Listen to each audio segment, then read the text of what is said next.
Live from our studios in Brookline, Massachusetts, this is John Roberts. And I'm Radek Wyrzykowski. And we're here today with you with the IMC Report.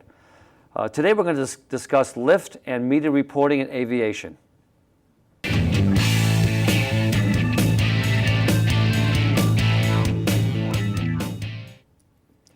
Welcome back.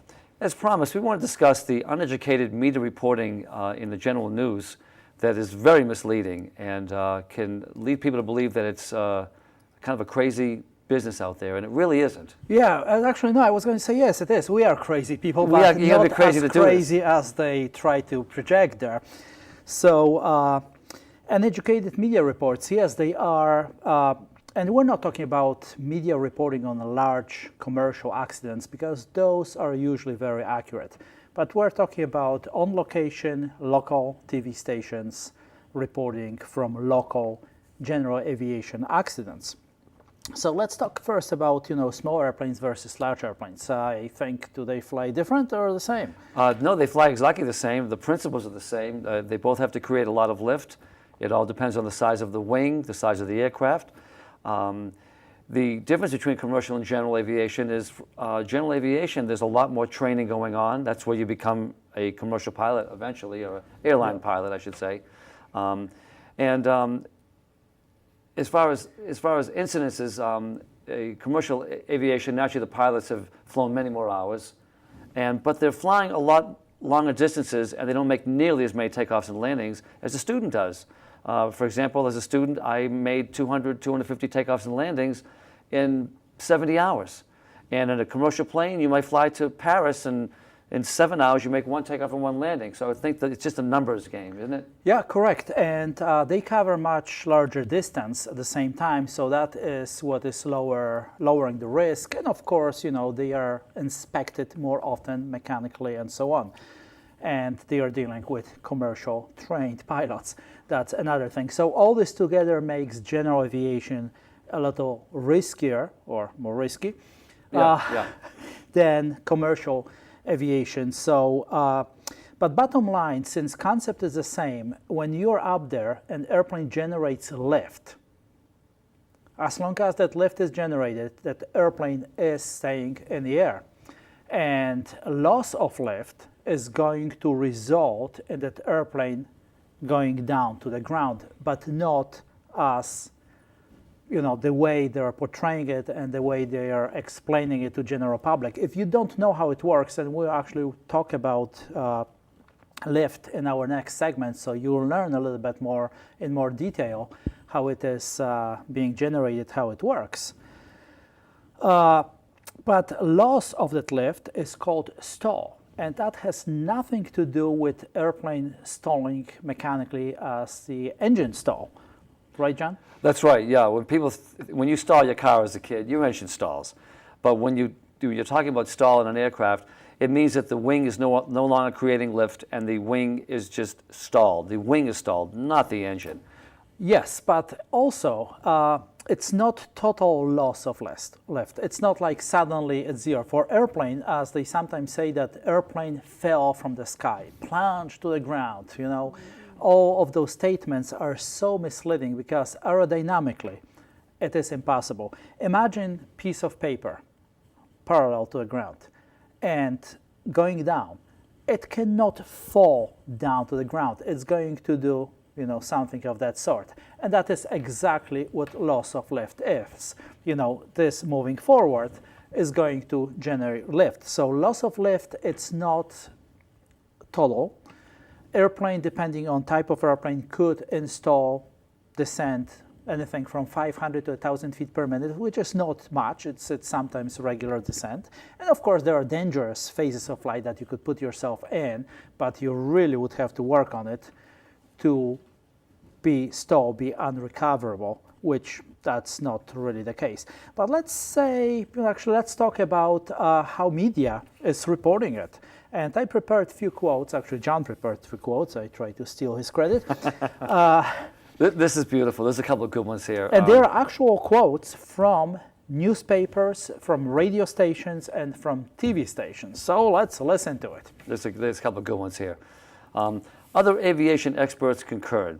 In an aerodynamic stall, a plane most often loses lift because it is traveling too slowly and begins to fall out of the sky. Yeah, that's absolutely ridiculous statement. Actually, the funniest part of it is that if you would say something of that sort on your private pilot check ride, which is the aviation exam for your first stage license, the basic license, pilot license, you would fail. Yeah, you would fail. You would fail, and media is reporting it. It's pulling out for general public, and nobody is questioning it. Again, speed has nothing to do with stalling the airplane. That's right. You can stall airplane.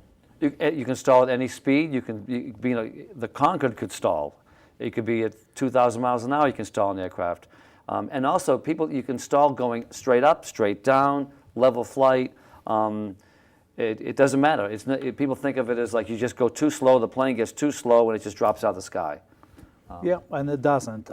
And we practice stalls. I mean, we do this deliberately and practice them so we know what to expect in case it should happen. Yeah, and actually, let's talk about practicing stalls a little bit here. We practice stalls as pilots at very high altitude. We do not practice them in large airplanes unless it's done in a simulator. And they are done at the altitude that allows recovery many times. And what I want to stress here, that nobody ever died in aviation by collision with the air. What kills you is contact with the ground. So as long as airplane is in the air, it is safe and it is far from any danger. So stalls has nothing to do with turning off the engine, with engine stalling, or anything of that sort. But let's see what happens if engine would quit on us, and that happens occasionally in general aviation, just like in a car. Right. Something could go wrong mechanically and it could break. So you practice those simulated engine out situations. Yeah, you do practice them, and it's very simple. You just, if you're flying straight and level, for example, and you lose an engine, you just have to maintain a airflow over the wings, but you just lower the nose a little bit, and every aircraft has its optimum speed for an engine out, and you're just like in a glider. I mean, you see gliders up there with no engines, and they can stay up there for hours. Exactly. Here's a very funny one, Reich, if I could tell you this one. The pilot was practicing stall maneuvers, the engine quit, and the pilot could not get it restarted. This guy must have been seeing too many Roadrunner cartoons. Yes, exactly. That's another thing, that when you look at aviation issues in movies, Hollywood, and you always see those pilots, first of all, they are struggling with controls. Yeah, right. For whatever the reason, Yeah. they put all the force there. And when they run out of fuel and the engine quits, for some reason they dive down to the ground. It doesn't happen that way. Engine quits, like John said. Simply airplane, if it's multi-engine, it will fly on one. It flies differently, and we're not going to talk about here about techniques of flying single engine on multi-engine airplane. But if in single engine engine quits, then simply it's going to become a glider. It's going to glide. So the biggest problem is going to be that there may not be an airport nearby to land on the runway. If there is airport nearby, there is no danger at all. If there is no airport nearby, roads, simply golf course. Exactly, but sometimes it doesn't happen, and it's usually controlled crash. So it's usually crash landing, and that is what media should be reporting. Yeah. It's crash landing. Sometimes, like car crashes, there are no survivors. I mean, it does happen. Sometimes it's over terrain that does not allow any landing. It's over mountains. Yeah. So it is possible. I mean, it would be lying that it's absolutely safe. It's not.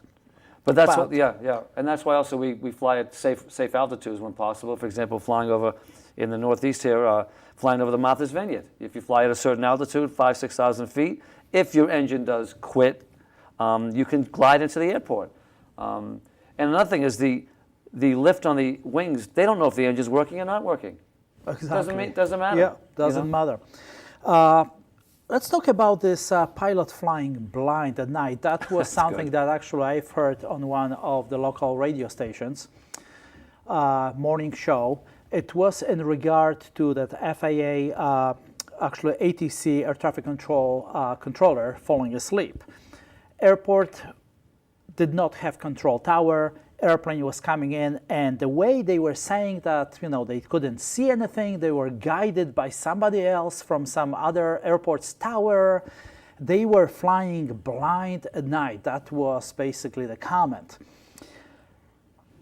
I want to say that at our local airport, Norwood Airport in Massachusetts, controllers do fall asleep. They do, Yeah, yes? They When do they fall asleep? When they go home, they fall asleep. Exactly. 10 o'clock, control tower closes, and they go home and they fall asleep. So there is no operating control tower. It doesn't mean that airport is closed. It becomes simply non-towered airport, and we do fly to those airports. Even commercial flying is flying to those airports. And there are procedures to fly to those airports at night.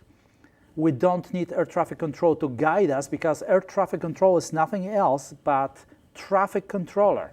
That's all it is. We don't have green, yellow, and red lights in the sky, so we have to have traffic controllers to separate the traffic. But that's pretty much it. When we come in to non-towered airport, there are slightly different procedures. That's right. And John, you fly out of a non-towered airport, right? I do, and it's fun. They both have their advantages, and they're both safe. A lot of times, when I was training, I flew from an airport with a control tower, talking to the tower, permission to leave, permission to come in, permission to land is all done with a controller. And then I fly to an airport with no tower, and the procedure is we all have a common radio frequency, and we basically report our position. So you get a mental picture of who's around the airport. I'm going to be landing at a certain runway, and I report that, and the guy that's coming in knows that someone's coming in to land. And there's procedures for, even if you have a problem with your radios, and it's amazing. And so a towered airport becomes like an uncontrolled airport when the tower closes at night. Correct. So next we are going to be talking in detail about those stalls and a lift when we come back right after. We'll be right back.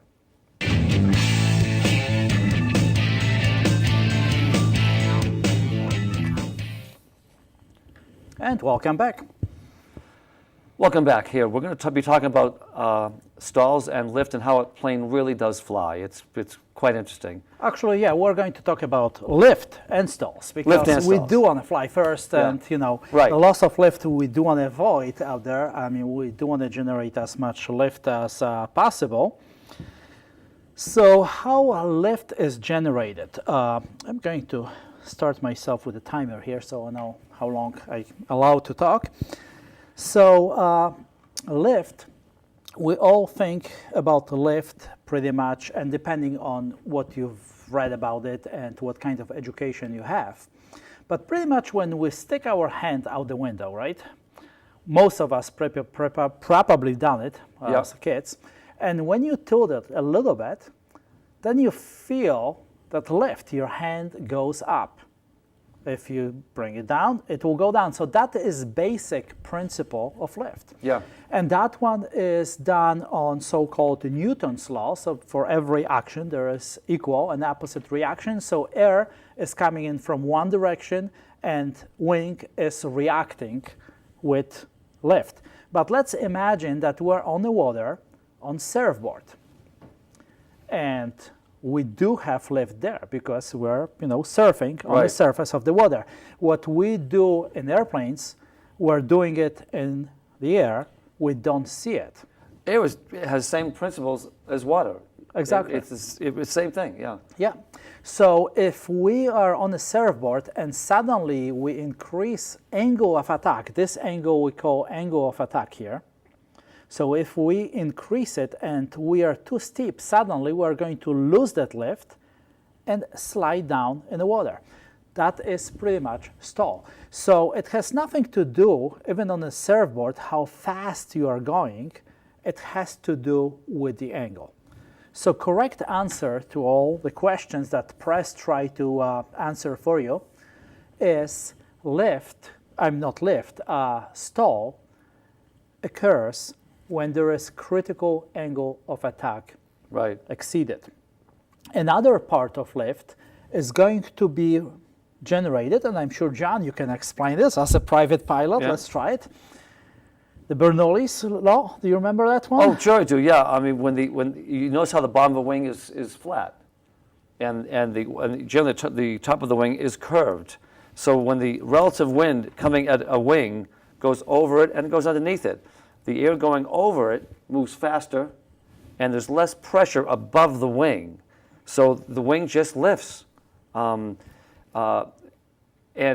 like Ryan was saying, if you're flying straight and you bring the nose up and keep bring up the angle of attack, there's a point where the relative wind just can't get over the wing, and you don't have a smooth flow over the wing, and the plane just kind of slides back. It's not it's the first time you do it, it opens your eyes, but it's amazing because there's a very easy remedy to get out of it. Exactly, and when I teach my students, I usually put them in the stall on purpose, and I keep them without recovery. And most of the time, we're discovering that we are descending down about 500 to 1,000 feet per minute, and actually that maneuver is called falling leaf stall. So when you put airplane in a full stall and you keep it like this, it falls exactly like that piece of paper or a leaf, and like this goes down to the ground. So the only recovery from the stall is going to be lowering the nose to lower that critical angle of attack or lower angle of attack, and this way we'll recover from the stall.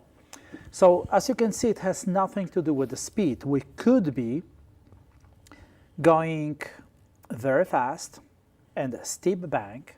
Right. And at steep bank, we're going to generate G-forces. So in fact, airplane becomes heavier. Heavier. At 60 degrees, it's twice as heavy. Correct, yeah. So it's heavier airplane would require higher angle of attack to maintain, right, to offset that force pulling out. And then we can go to angle of attack that is actually going to exceed critical angle of attack, yeah, and will stall. So it has nothing to do with the speed. So large airplanes versus small airplanes again. Do they stall the same or different? They do stall the same. They do stall the same. Stall the same, yeah. Yeah, and they generate lift the same. So, heavier airplane will need bigger surface of the wing. That's right. To yeah. generate the same lift, but it's still the same concept. It's still Bernoulli's law. So higher speed over the wing, lower speed. Right. Less below pressure the wing on top. and less pressure on Yeah. top, more pressure on the Yeah. bottom. And still on the top of it, you have Newton's law that is working here by simply pushing on the bottom of the wing. Right. So let's talk about Newton's law and stall angle from that aspect. Let's go back to sticking our hand out the window. So we put it out there, we increase lift, and then if we keep increasing and we have our hand vertical, how much lift are we generating? Zero. Zero. So it's all pushed back. Actually, that part we call induced drag, but we're not going to talk about this show. So if we have no lift here, and we have no lift here, and we have lift in between, so somewhere there we'll have that surfboard effect, and right. we're going to lose that lift and fall down into the water, if you will. So we're going to talk about landing, which comes with lift and stalls. Yeah, a perfect landing is followed by a perfect stall. Correct. I know that sounds kind of crazy. The next segment is for licensed pilots, but if all of you non-licensed pilots, all 5 of you out there, yeah. if you want to stay and watch us talking about landing, you're more than welcome, and we'll be right back. We'll be right back. Thank you.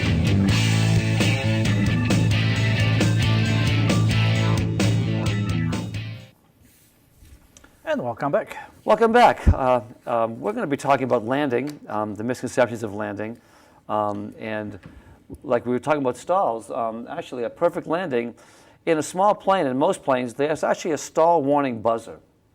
They do. But we're taught to feel the stall from the seat of our pants. But just before you stall, there's an indicator in the wing that lets you know you're about to exceed that critical angle of attack. And actually, when I'm landing, I remember my instructor telling me, as we're landing, you're trying to land, you're coming down, let's land, and just as you land, you want to level out, and then you actually try to get to the edge of that angle of attack and keep it up where you're almost in a stall. And that's how you make a nice, smooth landing. Correct. And the misconception of landing that I want to talk about is most students and young pilots, and even some commercial pilots, even some instructors think that you have to do something to land an airplane. And airplanes, it's funny part, do land themselves. Yeah, they do. They absolutely land themselves, as they actually fly themselves, so you just guide them out there. So once you're in the air, airplane is trimmed correctly, power is set, and you can go hands off and it flies itself. I always compare airplanes to boats, which is a very similar concept. If you have your boat trimmed and set on course, right, you don't need to do anything with it. It floats itself. But let's go back to landing. So approach to landing, we'll get back to it in a few minutes. When I talked about the airplane landing itself, the only thing you do is get yourself right over the runway, keep nose wheel off the ground, so slightly higher than main gear. Right. Put power down to idle and wait. And wait, yeah. And wait, because airplane that is parked on the ground, on the ramp, with engine off, it's not generating any lift. So if we're staying there with power set to idle, eventually it has to come down. So where people get in trouble, if you're coming in too fast, you're going to experience float. Ground and effect. Yeah. Ground effect, and you're floating. If you're floating too much, people get nervous and they try to get it down to the ground. That is a big mistake. Airplane doesn't know it's in the air. So what you're doing when you're floating there, and if you float past certain point, and each one of us should have that point, you float past certain point of the runway, we do what? You add power and just go around and do it again. Exactly. Because, yeah, I mean, theoretically, if the runway was 7 miles long, you could float and float and float with the power back. The engines, the lift is going to be less and less and less, and just the force of nature just make a smooth landing. And it would be very smooth landing. If we all had 15,000 feet of runway, yeah, those landings would be so smooth. Yeah. I wouldn't believe. But like you say, it took me a while to get that concept right, where you just wait and just the power's back, the energy's lessening, and the plane just will set down. Correct. The technique, though, is that you will notice, I mean, those of you that are already pilots there, that when you go slower, you need to increase pitch or power on the yoke. So basically, you will need to pull more and more and more, but still the airplane attitude, I said wrong, increase pitch, airplane attitude has to stay the same. So nose wants to fall down as you get slower, so you just keep it in the same place and wait, and airplane goes down to the ground. Yeah. And in fact, we are stalling. We're eliminating lift to get down. So right. Airplane do land themselves. Now, approach is another part that is critical to landing. Yeah. And there are two techniques of the approach, right? Especially with the crosswind. Oh, with the crosswind there are, yeah. But one thing I want to point out about approach that I always thought that would just amaze me is that when you first start learning to land and you're coming down to land, you have to come over the numbers at a certain airspeed. For every airplane has its own speed that's ideal for landing. Now, in any other vehicle, if you want to slow down, you pull the power back. But with an airplane, it's the opposite, which I thought was fascinating. If you're coming down, let's say in a small Cessna, you want to come over the numbers around 65. Then if you want to slow down, you just pick up the nose a little bit, and that's how you slow down. And if you find that you're coming into land and you're getting too low, you don't just pick the nose up, because that's where you can stall and get into trouble. You just add a little power. By adding power, you're bringing more air over the wings, and you're going to lift like this. And it's just amazing that how it's backwards. I always thought that was fascinating, Radek, that you control your speed with the pitch, and you control your altitude with the power. It's true. And actually, you know, with more experience, you will notice it's a combination of those two. Oh, yeah. I always imagine myself and you know, on a bicycle going down the hill. So when you go down the hill, steeper grade, you go faster. Lower grade, you slow down. Right. Up the hill, you slow down. Right. So that's the same concept. That is the airplane. On the other hand, you can add on and reduce power to manipulate this, but let's not get into it because that's a little bit more advanced. But you were talking about crosswinds. Yeah, let's go back to crosswinds. So let's talk about you can either crab, Yeah. right? Or you can what? You could slip. You could slip. Which is, in general, if you think of the concept, if the wind's coming from this direction and you're flying like this, maybe you've sailed or been in a boat, you know, you point your nose into the wind, and you're tracking a straight line for the runway, but you're facing over there, but you're laying like that, and that's called a crab.